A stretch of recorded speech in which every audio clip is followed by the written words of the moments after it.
Now let's see the eccentric welded connection. So similar to the bolted connection, here also we have two cases, that is in plane bending or out of plane bending.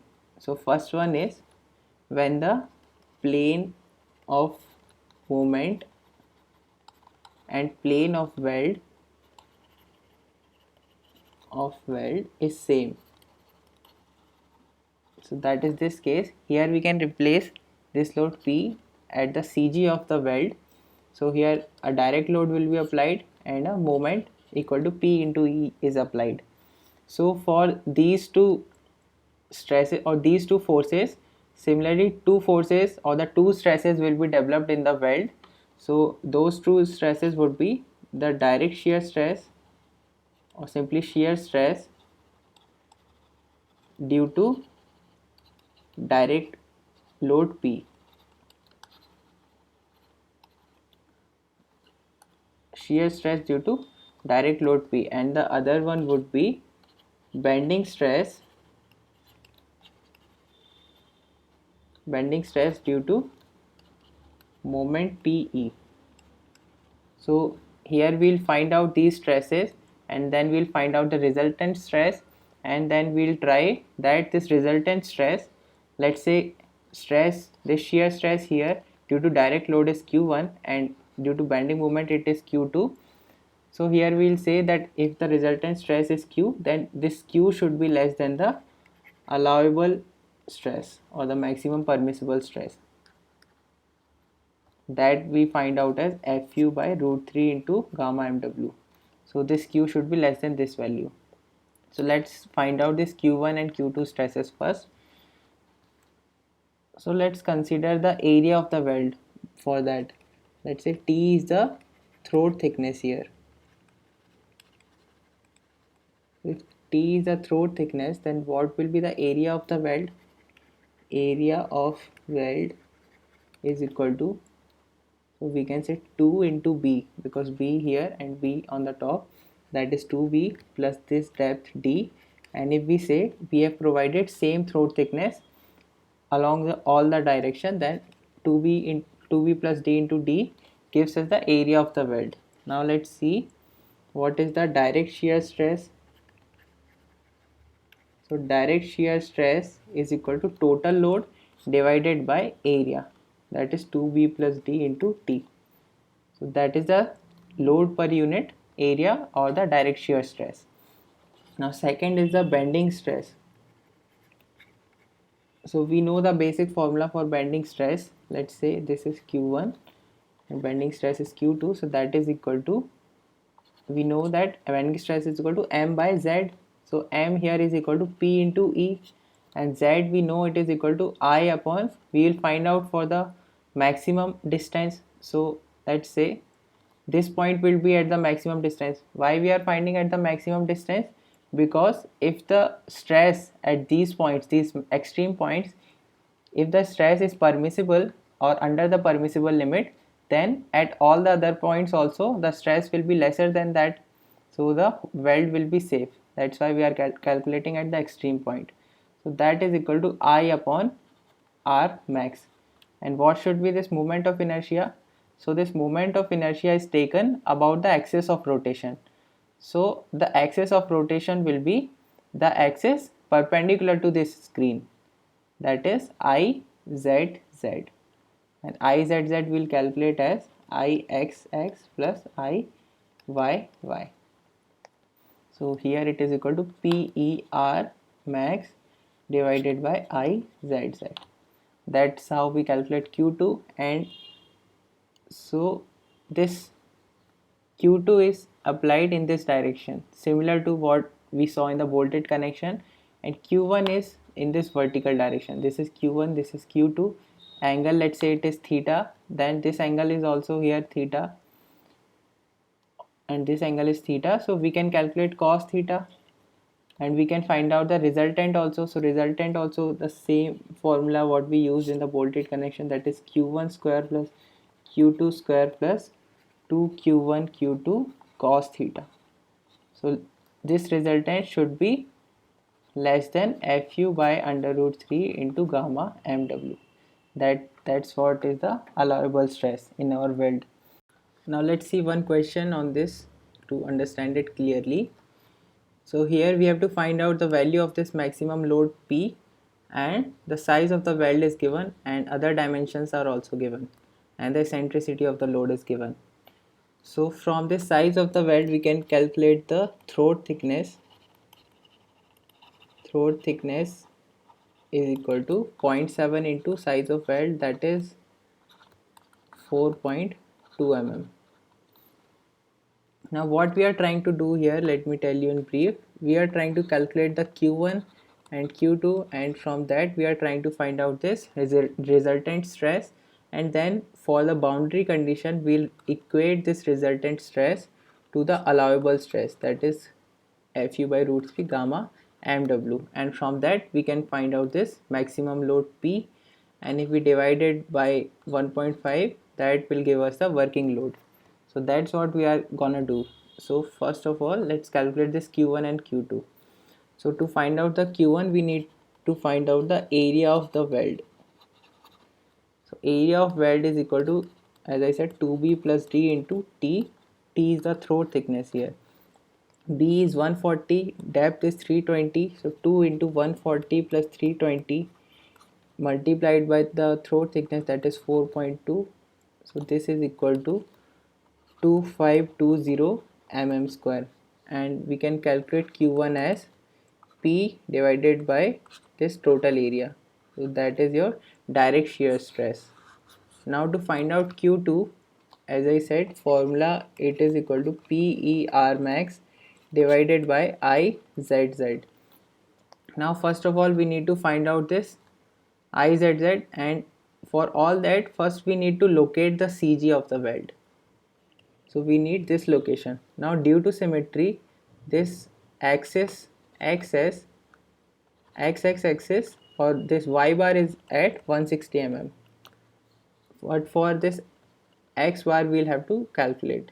So Y bar is equal to 160 mm, and for X bar we can write A1 X1 plus A2 X2 plus A3 X3 divided by A1 plus A2 plus A3, or the total area, that is equal to 2520.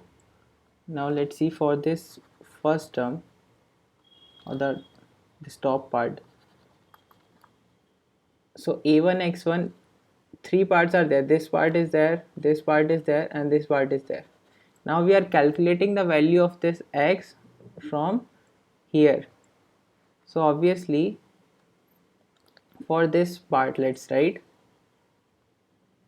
so A would be 140 into the distance of its CG from here is equal to 70. So 140 into 4.2, that is the area, multiplied by the CG is 70, and for the top part also it is same, 140 into 4.2 is the area and 70 is the distance, so we can multiply it by the 2. And now for this area, this vertical area, it is equal to 320 into 4.2, and what is the distance of CG from this line? It is equal to 0 because we are calculating about or from this line only. So here it is 0. So this part is gone, and divided by total area, that is equal to 2520, and X from here is 32.67 mm. Now to calculate the IZZ, or the polar moment of inertia, we need IXX and IYY, because this is IZZ equal to IXX plus IYY. So let's calculate these first. Now for IXX,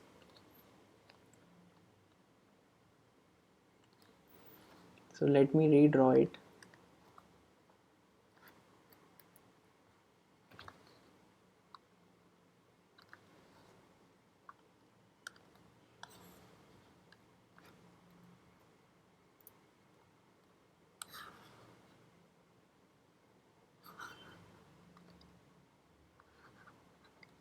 Now for IXX, that is about this XX axis.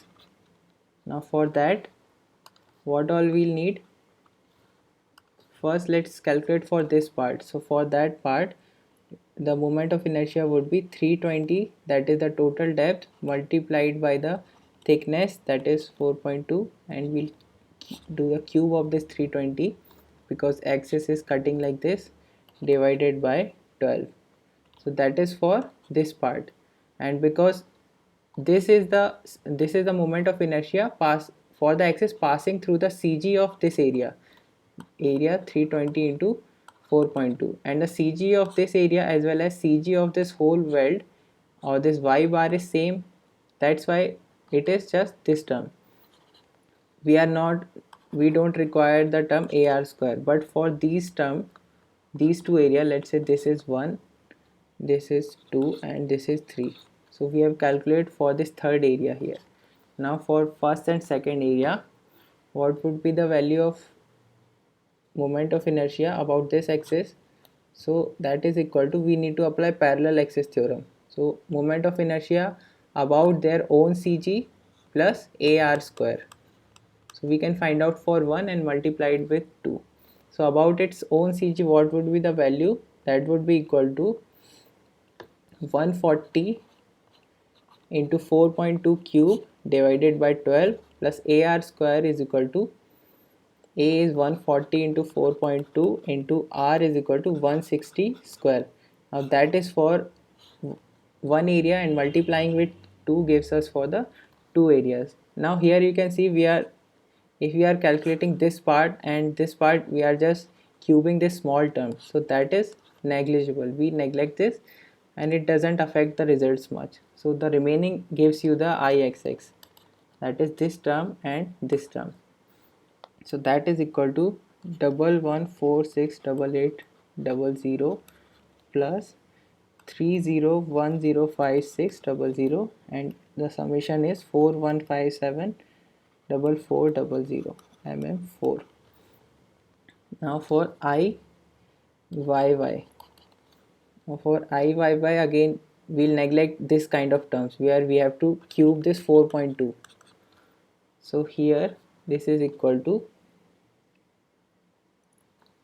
here we can write 320 into 4.2 cube by 12, that is for this area number 3, and its distance from the CG of the weld, that is AR square. So that is 320 into 4.2 into R is 32 point, this distance is 32.67 square. Now this, as I said, we'll ignore because it is comparatively small. Now for the other part, for these two part, let's write the moment of inertia about their own axis. So that is equal to 140 cube into 4.2 divided by 12 into 2 for the two areas. Now that is for about their own centroidal axis, that is passing through here, but the CG of the weld is passing through here. So we need to calculate this distance for AR square. Now this distance here is 70, and this distance we calculated, that is equal to 32.67. So the R is equal to here. So first of all, A 140 into 4.2 into 2, that is the area, and R is equal to 70 minus 32.67 square, that is this distance. So this value, if you calculate, it comes out as 4994080.035, that we can neglect. So from here Izz is equal to Ixx plus Iyy, so the summation comes out as 46568480 mm to the power 4. So this we have calculated. Now we can find out the second term, that is equal to Q2 is equal to PE max divided by Izz. So for that we need this E and R max also first. Now the value of E, so value of E is this distance, this is equal to 240 plus, we can write it as, this distance is 32.67 and this total is 140, so this remaining part is 140 minus 32.67. And so from here E is equal to 240 plus 140 minus 32.67, 347.33. And for R max, that is this value. I'll draw it again here. So this part we are calculating R max, and so from top, if we find this distance, here it is, this part is 160 vertical distance, and this distance is 140 minus 32.67. Let me write here, this here is 160 and this is 140 minus 32.67, which is equal to 107.33.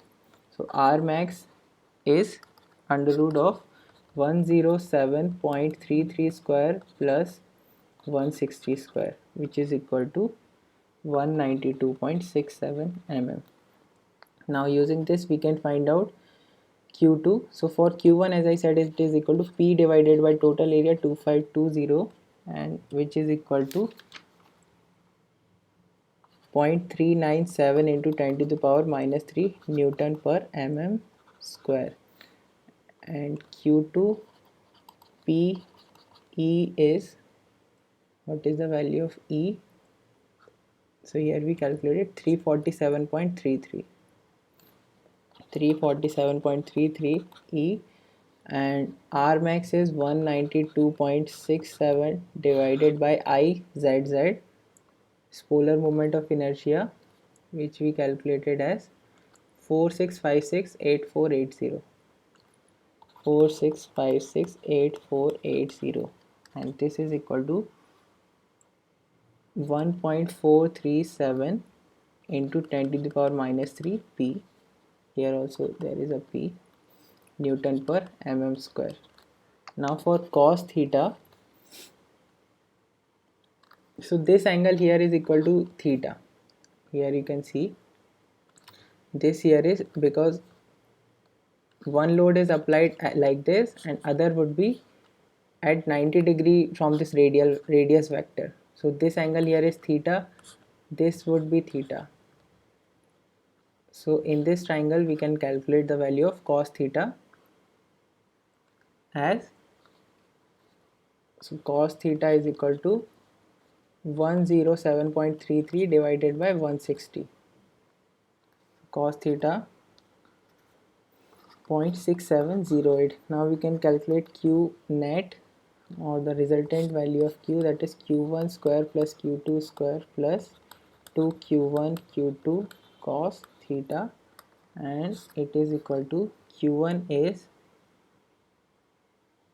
0.3968 P square into 10 to the power minus 3, so that would be 10 to the power minus 6 here, plus what is the Q2, this is this value, that is 1.437 into 10 to the power minus 3 P whole square plus 2 into 0.3968 P into 1.437 P into 10 to the power minus 6 into 0.6708, that is the value of cos theta. And so from here this Q net or Q resultant, this value comes out as 1.728 into 10 to the power minus 3 P. Now this is what we are going to equate to our allowed shear strength. So shear strength, or the shear stress allowed, shear stress allowed, the maximum shear stress permissible is equal to Fu by under root 3, and we are using shop weld, so gamma mw is equal to 1.25. So this value is equal to 189.37 Newton per mm square. Now equate this resultant stress to this maximum permissible. So here we write 1.728 into 10 to the power minus 3 P is equal to 189.37. So from here P is equal to 109.559 Newton into 10 to the power 3 Newton. or 109.59 kilonewton. And from here working load, if you want to calculate, so that is 109.59 by 1.5, it is equal to 73.05 kilonewton. That is the answer here.